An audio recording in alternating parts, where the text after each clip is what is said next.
Boa tarde, eu quero agradecer essa oportunidade de estar aqui conversando com vocês hoje, fazendo essa web palestra. Agradeço a Telesaúde por essa oportunidade. Então, vou conversar com vocês sobre uma tecnologia educativa para a prevenção do pé diabético. Eu me chamo Júlia, eu sou educadora física e sou enfermeira, eu tenho especialização em gestão de redes de atenção à saúde. Eu fiz mestrado em enfermagem no programa de pós-graduação de enfermagem da Universidade Federal de Santa Catarina.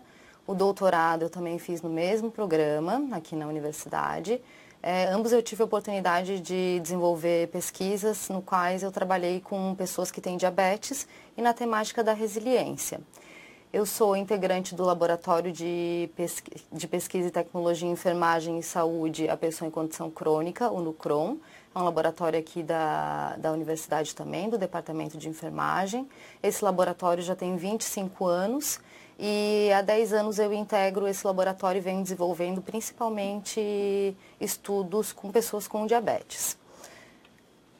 Então, não posso deixar de mencionar que esse projeto que é referente a essa tecnologia educativa, ele foi elaborado, ele teve uma coordenadora, né? A coordenadora foi a professora Denise Maria Guerreiro Vieira da Silva e a enfermeira Cecília Arruda.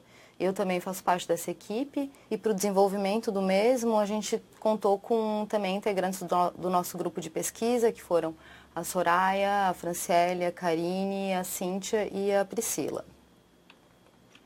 Então, o que eu programei para conversar com vocês é falar um pouquinho sobre a parte da epidemiologia, do diabetes, alguns conceitos, sobre as complicações da doença, também com relação à neuropatia e apresentar para vocês essa tecnologia educativa que a gente elaborou.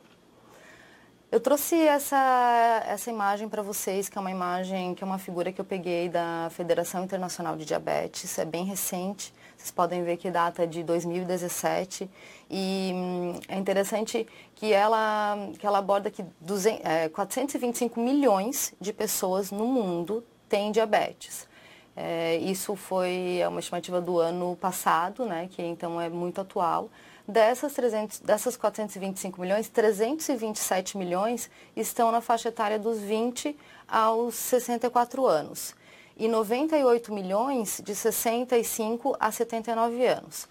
E essa Federação Internacional de Diabetes, ela fez uma estimativa para daqui a 30 anos, como pode ver ali, no caso, quase 30 anos, né, 2045, sobre o aumento dos casos, né? Então, a prevalência do diabetes ela vai aumentar em aproximadamente 48%. Então, em 2045, de 20 a 64 anos, vai ter aproximadamente 438 milhões de pessoas. E na faixa etária de 65 a 79 anos, aproximadamente 191 milhões de pessoas. Então, esse é um dado bem relevante que a gente precisa ter bastante atenção.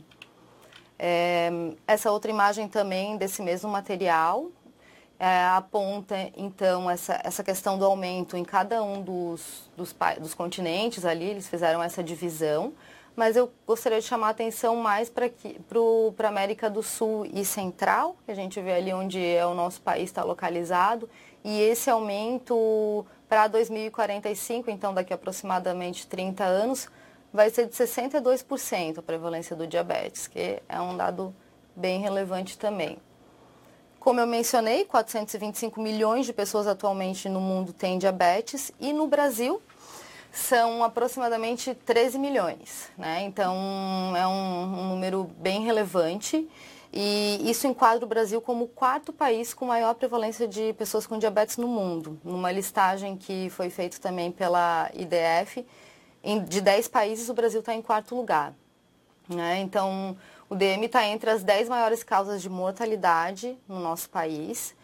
Com consequência disso, é a sexta causa de hospitalização no Sistema Único de Saúde. Traz um alto custo, né, se a gente for pensar em termos de custo. E não só traz isso para o sistema de saúde e também para a pessoa que tem diabetes e para a família, a gente também tem que pensar nas repercussões que causam na vida dessas pessoas, né? Porque é um manejo que a pessoa tem que ter para que ela consiga ter uma qualidade de vida e conviver bem com essa doença. Pensando nessa questão da prevalência, então, do diabetes, essa prevalência ela é crescente, né? E com isso a tendência é aumentar os casos de complicações da doença e das hospitalizações. Dessa forma, é extremamente importante que vocês que estão aí, né, atendendo na atenção básica, na atenção primária, estejam capacitados e preparados, né? Não só os profissionais, mas também os serviços de saúde estejam capacitados e preparados para receber essa população e saber atuar de uma forma efetiva, né? Então, o que seria o diabetes? Eu sei que é um conceito que vocês já sabem, né? Mas eu trouxe um pouquinho também para caracterizar a nossa apresentação. É um conjunto de alterações metabólicas e endócrinas causadas pela diminuição da produção de insulina ou então pela ineficiência dessa insulina produzida. Vai resultar no quê? No aumento da glicose no sangue, ao qual ao longo dos anos pode acarretar alguns danos, né, no organismo. O aparecimento dessa doença está relacionado a fatores hereditários ou então fatores ambientais. Hoje, mais comumente, fatores ambientais, né? Tem elevado o índice de pessoas com diabetes do tipo 2. Esses fatores podem ser tanto o sedentarismo, né? Então, não realizar exercícios físicos, a questão do estilo de vida, né? A alimentação, não ter uma alimentação adequada, também questões como o uso do tabagismo, o etilismo, são fatores ambientais que também influenciam no aparecimento da doença. Então, o diabetes é uma doença crônica que vai exigir um acompanhamento com cuidados específicos de uma equipe de saúde, do médico, do enfermeiro, psicólogo, nutricionista. Demanda uma educação continuada para que a pessoa tenha um autogerenciamento e um suporte para evitar as complicações agudas e reduzir o risco de complicações de longo prazo. Então, é importante essa questão, né, para a pessoa ter esse manejo adequado da doença. É uma importante causa de óbito, devido ao alto risco de desenvolvimento de complicações agudas e crônicas. Com relação a complicações agudas, talvez o que vocês mais percebem aí na atenção básica seria o caso da hipoglicemia, né? Mas hoje a gente vai focar em complicações crônicas. Então, vou apontar para vocês um pouquinho sobre as complicações crônicas e focar na questão da prevenção do pé diabético. Então, a etiologia das complicações crônicas, elas podem estar relacionadas com questões microvasculares, macrovasculares ou neuropáticas. Quando a gente fala de questão microvasculares, o que seria? Seriam, então, aqueles pequeninos vasos, né? Vasos microscópicos de calibre muito pequeno, que é onde vai estar atuando e possivelmente a pessoa pode vir a desenvolver a nefropatia diabética ou a retinopatia. Quando a gente fala de complicações macrovasculares, são possíveis alterações nos vasos sanguíneos de médio e grosso calibre. E pode estar vindo a desenvolver o infarto agudo do miocárdio, a doença arterial periférica ou então um acidente vascular encefálico. E além disso também, a gente entra então com a neuropatia diabética, que é uma complicação crônica. E o que seria a neuropatia diabética? A neuropatia diabética ela vai englobar um conjunto de doenças que vão afetar diferentes partes do sistema nervoso, inclusive os nervos periféricos, sensório-motores, autônomos e espinhais. Considerando isso, né, os sintomas como dormência, queimação, pontada, agulhada, formigamento, ou então perda da sensibilidade dolorosa e térmica, ou a pessoa refere que ela já não sente mais o toque do lençol. Esses são alguns dos sintomas que caracterizam o início da neuropatia diabética. E essas alterações, elas são persistentes e elas vão estar relacionadas com o tempo de diagnóstico da doença. Então, quando se percebe nesse início, esses sintomas, né, é onde a gente poderia estar atuando para essa prevenção da ocorrência, que seria, então, o pé diabético. E o que seria o pé diabético em si? O pé diabético, ele é caracterizado pela presença de ou de uma infecção ou uma ulceração, né? No caso, alguma destruição dos tecidos profundos, associado a anormalidades neurológicas e vários graus de doença arterial periférica nos membros inferiores, principalmente nos pés, é claro. Ele é caracterizado pelo aparecimento de pontos de perda de sensibilidade protetora plantar. Então, o paciente chega lá e ele geralmente ele não consegue sentir, né? Na parte plantar, ele perde essa sensibilidade. E ele também o pé diabético ele é classificado em neuropático, vascular ou isquêmico, ou misto, que engloba um misto dessas duas considerações acima. Quando eu peguei esse quadro também do material que está disponível do Ministério da Saúde, que é o Manual do Pé Diabético, é um manual bem recente, é de 2016, e ele traz essas considerações que aí vocês podem estar identificando quando recebe esse paciente, que tipo de neuropatia ele tem, né? Que se é o pé neuropático ou é isquêmico. Como é que é esse pé neuropático? Então, geralmente o paciente vai chegar, ele vai apresentar. Ele tem a temperatura do pé quente ou morna, né? A coloração desse pé é uma coloração normal. A pele, o aspecto dela é uma pele seca, né? Uma pele seca com fissuras. Geralmente vocês vão conseguir observar no calcanhar aquelas pequenas rachaduras ou fissuras que aparecem ali. Pode haver deformidade, né, nesse pé, no caso dedos em garras ou em martelo, ou então até o pé de Charcot ou alguma outra deformidade osteoarticular. A sensibilidade ela é diminuída ou então realmente a pessoa não tem nenhuma sensibilidade, né?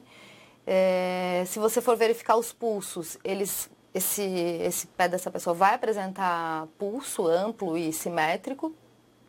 Podem ter possíveis calosidades, especialmente na planta dos pés. A presença do edema também pode estar possível. E se houverem úlceras, né, no caso de alguma úlcera, ela possivelmente vai estar visível no primeiro e no quinto metacarpo e no calcâneo posterior. E geralmente elas não são dolorosas, até porque essa é uma característica que a pessoa ela perde essa sensibilidade da dor.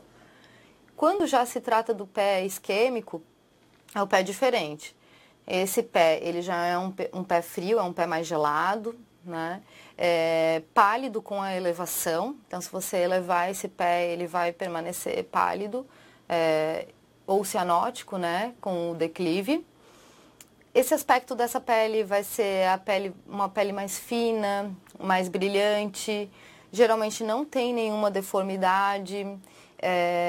Existe muita sensação dolorosa, então o paciente vai reclamar da sensação de dor e principalmente que vai aliviar essa dor quando as pernas estão para baixo, né, quando estão pendentes. O pulso possivelmente que seja diminuído ou então ausente, né, o pulso pedioso ou pulso tibial, que são pulsos onde a gente costuma verificar. Ausência de calosidades e edemas. E se possivelmente, né, se te apresentar úlcera, ela pode estar possivelmente localizada laterodigital e ela geralmente é muito dolorosa. Aqui eu apresento também os fatores de risco para o pé diabético. Eu quero chamar a atenção desse slide, desses fatores para vocês, pois uma das pesquisas que eu realizei foi na atenção básica de saúde, onde eu tive a oportunidade de desenvolver esse estudo. Foi numa unidade de saúde do Distrito Leste e a gente fez essa avaliação com 70 pessoas, né? Aplicamos um questionário, fizemos a avaliação dos pés para estar identificando fatores de risco. Então, isso seria do município aqui de Florianópolis, né? E entre esses fatores de risco, a gente pôde identificar no estudo esses que eu estou listando aqui para vocês, como, por exemplo, a idade avançada, possui mais de 10 anos do diagnóstico da doença, a questão da baixa escolaridade, o sobrepeso, a obesidade, a dieta inadequada, a inatividade física, né, o sedentarismo, a pessoa possui um controle glicêmico metabólico inadequado, também tem a hipertensão arterial, ser tabagista, etilista e a falta de cuidado com os pés. Eu chamo a atenção disso por quê? Porque é nesse momento que quando vocês recebem o paciente que tem algum desses fatores de risco, é um momento de atenção. porque são fatores que podem estar relacionados ao desencadeamento do pé diabético. Então, nesse momento, é ter uma atenção, um cuidado maior para estar prevenindo essa situação. Por quê, né? Porque o pé diabético é a única complicação passível de prevenção primária, onde a gente ainda consegue atuar. A prevenção das úlceras, ela podem reduzir a taxa de amputações até 85%, então é um número bem expressivo. E quando as pessoas já tiveram amputações, 85 dessas amputações, elas são precedidas de ulcerações. Então, antes dessa úlcera aparecer, é onde a gente consegue atuar e onde a gente consegue fazer a prevenção, com cuidados. Por isso que eu reforço aqui que é extremamente importante essa parte da educação em saúde, que é o que eu vim mostrar para vocês hoje aqui também. Então, faz-se necessária para evitar ou retardar a presença da doença. E quando na presença da doença, torna-se essencial para trazer qualidade de vida à pessoa ou então retardar suas complicações. É uma estratégia que pode contribuir para reduzir a alta prevalência e de complicações em pessoas que têm diabetes. Então, bem importante pensar nisso também. Dessa forma, juntamente com o grupo de pesquisa, a gente pensou então em elaborar uma tecnologia educativa com uma estratégia para a promoção da saúde e para a prevenção da complicação do diabetes voltado para o pé diabético. Essa tecnologia ela consegue aprimorar o processo de aprendizagem da pessoa com DM acerca dos cuidados adequados para a prevenção dessas lesões e também para o cuidado no dia a dia, né, de que forma que ela deve atuar. Também buscando focar essa autonomia da pessoa no cuidado com a doença. Um dos grandes desafios de quem trabalha com pessoas, quem atende pessoas com diabetes, é esse fato, né? De que a pessoa ela precisa ter essa autonomia, esse autogerenciamento para que ela consiga ter um manejo do cotidiano, um manejo da doença, uma adequação alimentar, incluir a prática de exercícios físicos. Então, a partir de uma tecnologia educativa, a gente consegue ter essa autonomia. Foi isso que a gente buscou desenvolver para que ela tivesse autonomia do cuidado do pé dela, como uma pessoa que tem diabetes, para prevenir uma lesão futura. Então, essa tecnologia educativa para a prevenção do pé diabético, a gente elaborou ela em 6 etapas, né? Vou descrever rapidamente aqui essas etapas. Na primeira etapa, nós fizemos um levantamento dos materiais que o Nucrom havia sobre essa temática, teses, dissertações. Eu tenho um trabalho de conclusão de curso que foi a respeito disso, então mestrado, doutorado, cartilha, folder que a gente tinha disponível, pasta com materiais com fotos sobre o pé, que foi o que a gente trabalhou também com educação e saúde na atenção básica. A gente juntou todo esse material e fez um apanhado. A segunda parte a gente foi para o que a literatura científica trazia sobre a temática do pé diabético. Então, fomos buscando conteúdo sobre na Sociedade Brasileira de Diabetes, internacional, na Sociedade Americana de Diabetes, na Sociedade Canadense, buscar todo esse conteúdo, além desse conteúdo científico em livros, em artigos científicos também, para dar esse embasamento. A gente separou esse material em um quadro, né, com todas essas informações que a gente considerou mais relevantes sobre a temática. Após isso, a gente fez encontro com enfermeiras da parte assistencial e também para discutir, foi feito informalmente para discutir essa nossa ideia, e também fomos até um ambulatório de endocrinologia para estar conversando com as enfermeiras que atendem as pessoas que têm diabetes. Esse material também foi feito com base num referencial teórico, que é o modelo de cuidado de enfermagem às pessoas com diabetes hospitalizadas, que é de uma das coordenadoras desse projeto, que é a Cecília. Essa tese dela ela já está disponível online, tem um conteúdo bem interessante também. E é um conteúdo que embasou a gente fazer a nossa teoria, a nossa tecnologia. Após isso, a gente foi elaborar a tecnologia. Então, o que a gente foi pensar? A parte técnica, a parte didática, a parte pedagógica, o que seria trabalhado. Depois disso, nós formulamos, fizemos um treinamento específico com a equipe para que a tecnologia fosse aplicada nas pessoas. A gente optou por estar realizando num hospital escola, mas independente disso, ela pode ser tranquilamente feita na atenção básica. Não dura mais que 30 minutos, ela tem uma duração curta para ser aplicado. E aí fizemos essa aplicação também, que eu vou trazer para vocês então. Então, a tecnologia que a gente elaborou é a tecnologia educativa Wolf. Esse é o nome que a gente deu para a tecnologia para prevenção do pé diabético. Uma aplicação da atividade educativa pelo profissional de saúde às pessoas com DM e seus familiares e tem como essência o ensino-aprendizagem através da estimulação dos sentidos, da visão, da audição e do tato conjuntamente.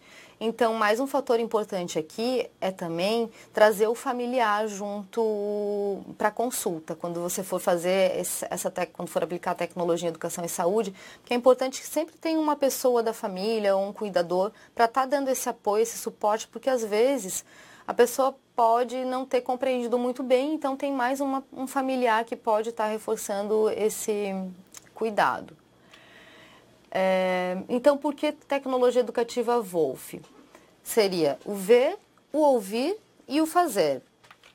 O que seria o ver, né? Então, o ver é de ver. É onde o profissional vai desenvolver o cuidado. O ou seria do ouvir. O profissional realiza a orientação. O ver e o ouvir, ele vai acontecer concomitantemente. O profissional vai estar realizando, vai estar mostrando e vai estar fazendo as orientações. E o F, que é do fazer, seria quando o cuidado é realizado, né, pela pessoa principalmente, que foi orientado através de materiais e de recursos lúdicos. Então, para explicar para vocês um pouquinho, a gente criou um material. Esse material a gente fez uma mochila, né, onde a gente colocou esses materiais que eu vou citar para vocês, que podem ser possivelmente elaborados por vocês na atenção básica, né, tá fazendo esse kit com esses materiais. Aqui a gente, então, teve um pé modelo, simulando um pé humano.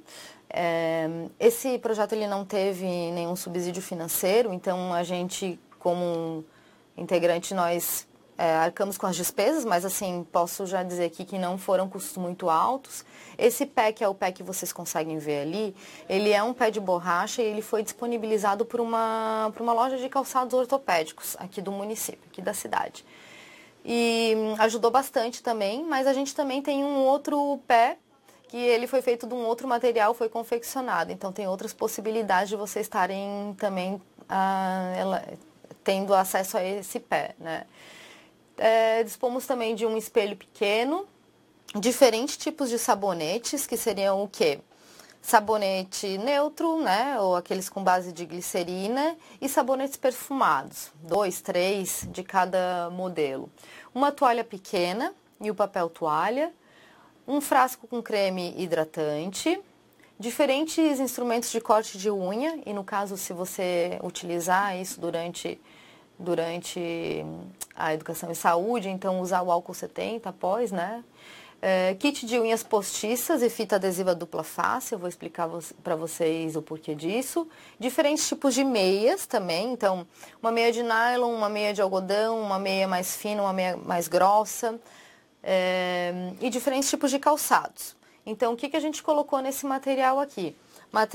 Um material que é adequado e junto misturou com material inadequado.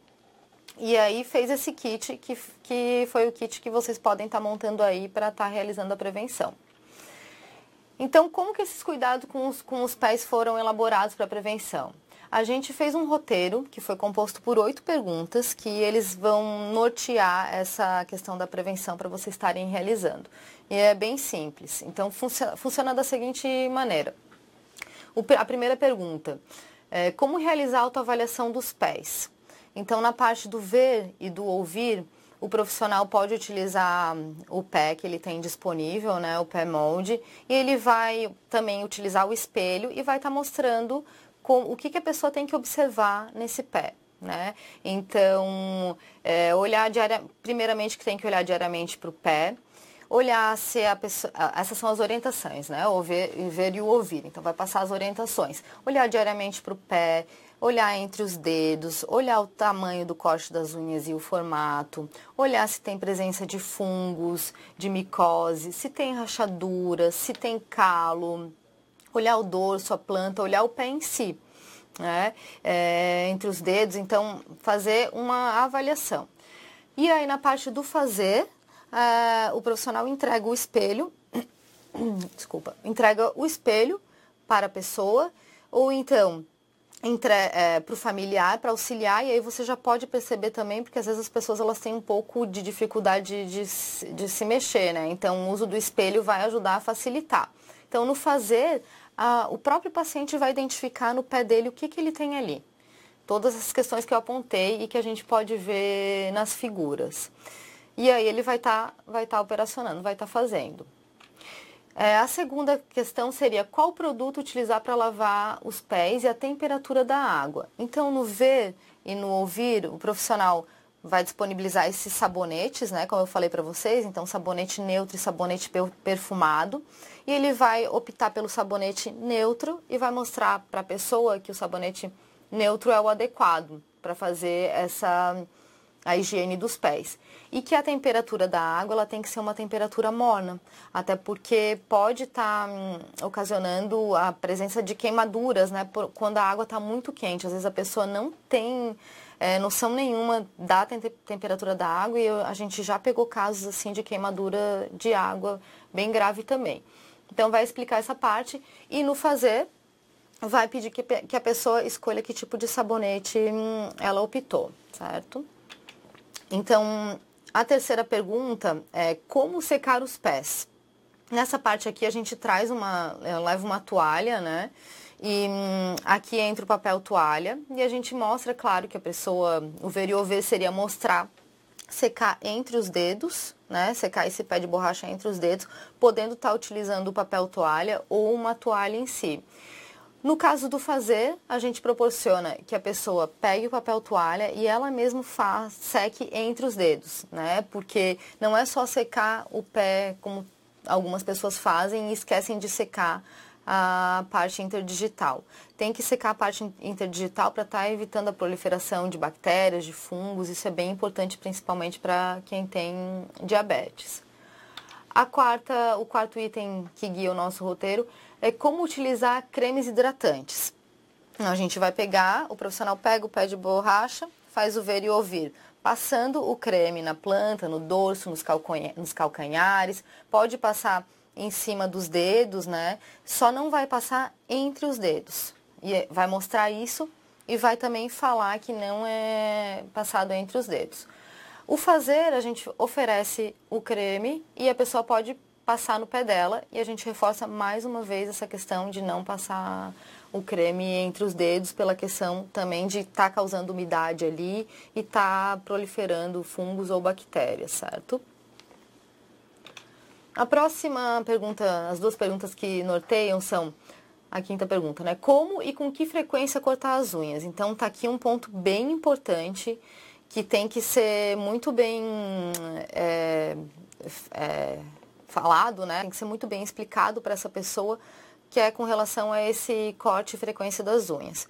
Então, nesse momento é onde entra a unha postiça e o pé e a fita adesiva dupla face, pois a gente cola os dedinhos, as unhas postiças nos dedos dos pés, mostra e orienta como que tem que ser esse corte das unhas. Ele tem que ser perpendicular e a pessoa não pode cortar os cantos. Aparece muito essa questão de cortar os cantos. Por quê? Né? Aí a gente vai orientar, vai explicar. Não pode cortar os cantos pelo fato de que quando essa unha está crescendo, ela pode estar pegando ali no canto e essa unha tem grande possibilidade de encravar. Então evita-se, faz essa orientação. E aqui o fazer teriam duas opções, né? Disponibilizar os materiais para o corte de unha, o alicate ou a tesourinha, para a pessoa fazer nela, ou então tá disponibilizando para ela estar fazendo ali no pé, que foi como a gente preferiu optar. E aí mostrar como é que tem que ser e ela vai realizar. Com relação à pergunta número 6, pode deixar o pé de molho, o famoso escalda-pés, retirar caulos e cutículas? aproveitando, né, a pergunta anterior, a gente já reforça essa questão. E antigamente muita gente fazia o famoso escalda-pés. Acontecia a queima do tecido, casos bem... acontece, né? Então, evitar isso, né? Evitar de fazer escalda-pés, não é necessário, até porque manter o pé de molho pode estar trazendo um pouquinho mais de ressecamento para essa pele do pé. E principalmente falar aqui sobre a retirada de calos e cutículas, porque às vezes as pessoas têm esses calos aparecem, né? E a cutícula também não pode ser tirada, porque pode estar ali favorecendo um processo de infecção e uma possível ferida, não vai cicatrizar, vai estar piorando a situação da pessoa que tem diabetes por conta da cicatrização, né? Então, o fazer desse seria demonstrar, a gente faz como se tivesse um calo no pé, né? A gente desenha o calo ali e a pessoa identifica, esse aqui é um calo, né? E reforça que ela não pode fazer o corte desse calo. A pergunta número 7 é: que tipo de meias devo usar? Então, a gente disponibiliza vários tipos de meia. Então, meia de nylon, a meia fina, né? Uma meia com um elástico bem mais forte, mais apertado. Aquela meia de algodão, que é ideal, que não é uma meia ela não vai apertar no calcanhar, né? Uma meia não é que ela é solta, mas ela não tem aquele elástico que pode estar garroteando, né? Estrangulando ali o calcanhar. E o profissional pega a meia adequada, que é a meia de algodão, e veste no pé. Após isso, né, orienta que a meia adequada é a meia de algodão e pede que a pessoa escolha qual das meias ela vai utilizar ou qual das meias ela quer colocar no pé.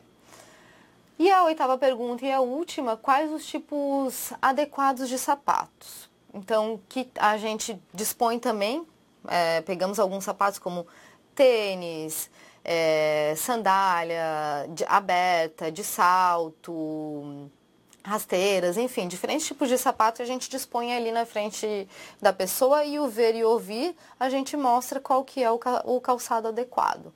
Então, o calçado adequado, ele tem que ser um calçado que ele faça como mostra ali a figura, né? O formato do seu pé, que geralmente ele tenha um bico ou quadrado ou arredondado. Que ele não tenha costura, né, tantas costuras, pois essas costuras elas podem estar levando a alguma lesão, né, nessa pele sensível, que ele não tenha costura, e reforça esse pé, reforça esse calçado e mostra esse calçado. No final, a gente pede para a pessoa, entre todos aqueles calçados que estão ali, qual que ela escolheria, e é esperado que ela escolha o que melhor se adeque no seu pé, que seria o fazer, então. Então, a nossa tecnologia educativa, após cada ação, a gente preconiza, né, que o profissional deve parabenizar a pessoa e o familiar, né, se tiver algum familiar presente, que realizaram corretamente o cuidado, como uma forma de motivação. E após esse reconhecimento, reorientar a ação no caso se surgir alguma dúvida ou se observar o cuidado sendo feito de forma inadequada. Vocês podem estar até pensando, mas a pessoa acabou de escutar, ela viu, né? Às vezes a gente acabou de falar e quando pede para ela fazer, ela faz de outra forma, né? Um exemplo bem comum: o corte das unhas, ou então a questão de passar hidratante entre os dedos ou secar. Acontece bastante. Você acabou de passar a orientação e a pessoa faz errado. Então, nesse momento a gente, claro, não desestimula, né? Mas tenta de uma forma reorientar e reforçar nesses 8 pontos o que precisa ser reforçado, né? No final também dá para trazer esse conteúdo e reforçar mais uma vez se ficaram algumas dúvidas ou o que a gente pode reforçar. Então, o profissional de saúde realiza atividade educativa, ele deve estar atento e com um olhar ampliado para a situação de saúde da pessoa com DM, visando cuidado, bem como a realização dos devidos encaminhamentos e acompanhamentos necessários na rede de saúde, sob a perspectiva da integralidade do sujeito, da integralidade do cuidado e numa perspectiva interdisciplinar. O que a gente quer dizer com isso, né? Que a gente tem que respeitar a individualidade da pessoa, as questões que ela tem, que precisamos integrar outros profissionais, fazer os devidos encaminhamentos quando a gente observa que tem alguma outra situação, e trabalhar nessa perspectiva interdisciplinar. Concomitante a isso, eu não poderia deixar de falar aqui sobre a questão da avaliação dos pés, né? A gente também considera muito importante após fazer, ou antes, né, ou anteriormente a estar fazendo essa educação em saúde, fazer essa avaliação dos pés. E eu recomendo aqui para vocês essa web palestra, que ela passa o passo a passo, né, traz orientações muito boas com relação ao pé diabético, que é da Bárbara Pupin. Está disponível online, eu deixei o link aqui para vocês estarem acessando. E também bastante coisa que eu trouxe para vocês aqui está nesse manual do pé diabético, que é do Ministério da Saúde, e está o link disponível aqui para vocês. Como considerações finais, então, essa questão da memorização, né, da compreensão do cuidado se tornam mais fáceis através do uso de uma tecnologia educativa, que foi o que a gente pôde perceber, sendo factível de ser realizado corretamente em domicílio, refletindo positivamente no autocuidado da pessoa, na prevenção de complicações e na efetividade da atividade educativa, né, configurando aí uma educação em saúde. O uso de uma tecnologia educativa, então, ele emerge como um recurso terapêutico que proporciona o empoderamento dos indivíduos em relação ao processo de saúde e doença, contribuindo para o autocuidado e melhoria da qualidade de vida. Então, aqui eu aponto algumas das referências, né, as referências que eu utilizei. Não posso deixar de falar que as imagens aqui, algumas das imagens e figuras eu retirei do Google, certo? E seria isso, muito obrigada. Aguardo as perguntas.